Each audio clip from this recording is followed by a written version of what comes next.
Hello everybody, welcome to our channel. This is about a video talk about the live and study abroad in Russian. If you are interested, keep watching. Hello everybody, my name is Hugo and I come from China. And right now I'm 24 years old and right now I study in economical major and the first year of my major right now. The thing is that right now in China, there will be more and more students choose to study abroad, but they always just choose like American, Canada, Australia. But as for my own personal self, I would like to choose Russian. On the one hand, I want to learn the second foreign language, and it's very helpful for me when I find a job. And on the other hand, I just like, Russian is the most hardest language in the whole world and I want to learn it. I'm so interested with the Russian culture, Russian history and the Russian people in our daily life. Actually, from my university in China, the Zhejiang Ocean University, we have an exchange subject with the SUSU. So the first time I heard about this subject, I was totally, very exciting and very surprised that I have a chance to go to Russia to study abroad. Then I share this information to my parents and they very support me to study abroad, especially in Russian. And as for my personal choice, actually we have more choice like go to the Moscow to study or go to St. Petersburg study, but all of this university, if I apply them, I should take 1 year, cost 1 year to study about the language, Russian language before. And in SUSU, I can both study English, Russian language, and both study my economical knowledgeable. So I choose there to save my time. I guess that we should develop people to two different group.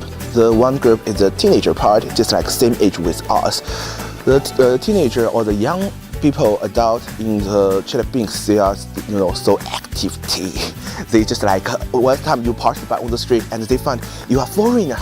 Are you Chinese? I say, yeah, I'm Chinese. And they will just like strictly to come to you and say hello, asking some question. And there will be several guys studying Chinese in this city. I already met. And they were just like so interesting and they are so friendly. And we talk about another group, the more old age group, if we can call that. One thing, there will be a very, magic kind of people, which named the Russian old lady. Just like our grandmother age, they are very warm heart. If you walk on the street and if you dress too less and the Russian weather is so cold, and they will just talk about it, where is your coat?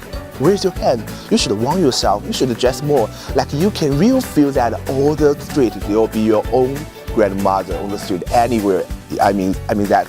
So I guess basically we can say that this will be city very warm heart and very friendly to the foreign people, at least for myself.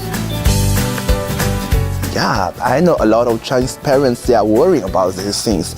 At first, I can promise you that Chile will probably be the most safety city in the country, because there will be a lot of army in there and a lot of company or factory product the medical, something like that. So Russian government very focused on this city. Don't be worried, okay?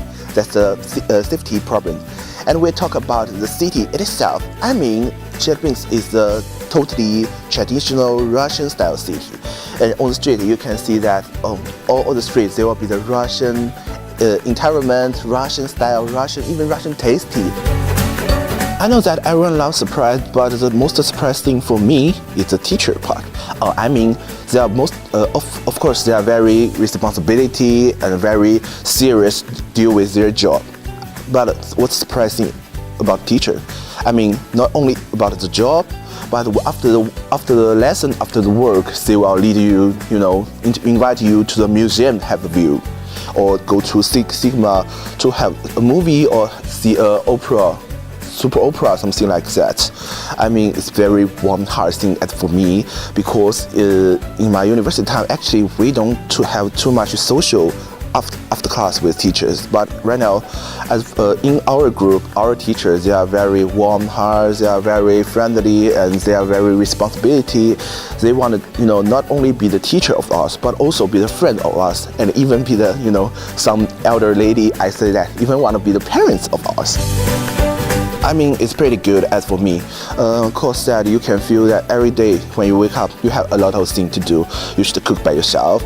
You should buy the thing by yourself. You study by yourself. Of course, you should clean your room. A lot of deal with the relationship with your foreigner roommate, groupmate, something like that. You can feel that every day you are more close with doing one step by another one step. Actually, it will be hard to say because the future thing is the future thing. Right now, I haven't made the final decision. After I graduate, probably I will stay in Philippines to study PhD one more, and probably I will come back to China to find a job. And which city, I haven't made a choice. If you say advice, actually, I'm not very sure that I have the power or I'm suitable to answer this question. But if you ask me for my personally, there will be a lot of students in China. If they want to come to this city, come to Russian, what they should notice. I mean, at first you definitely should practice your language, not only English but also the Russian. I mean, it can be work that if you don't speak Russian in this city, the teachers, the students, the worker in this city and in this university, they will help you in English.